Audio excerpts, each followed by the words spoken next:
Welcome to Chapter 7 of Tally Learning Hub. In this session, you will learn how to record payments and receipts in Tally ERP9. This is similar to how we recorded purchases and sales in our previous session. The only difference is that the fields required to be filled will be related to payments and receipts.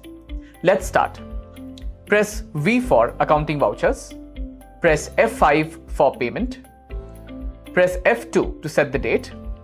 I want to set the date as 21st November.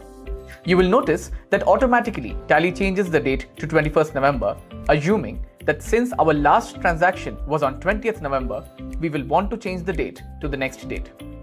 Let us record a payment made by Guru Electronics for the rent of 10,000 rupees. Since this is a payment, Tally first asks for the ledger from which the payment is made. This can be either the cash or the bank ledger. Press spacebar and you will see the list of cash or bank ledgers you have created. Select the ledger. I'm selecting the bank ledger. Now, let's select the ledger to which the payment is made. Press spacebar to see the list of ledgers and select the ledger. I will select the rent ledger. Enter the amount. Press enter until you get this bank allocation screen.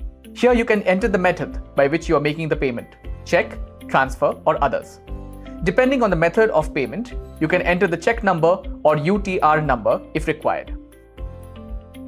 This will be useful if you use our banking features like check printing, check management, and bank reconciliation.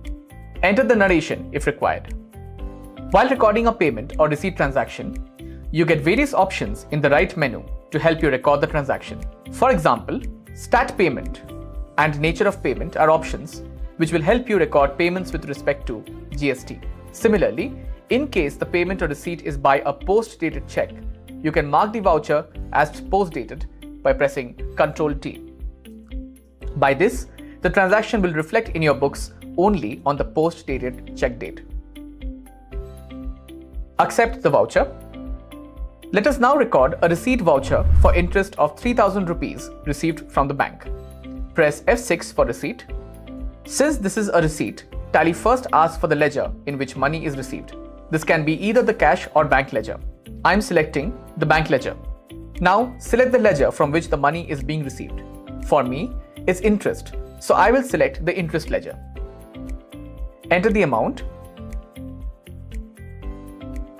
Select the method by which the money is received. Enter the narration if required. Accept the voucher.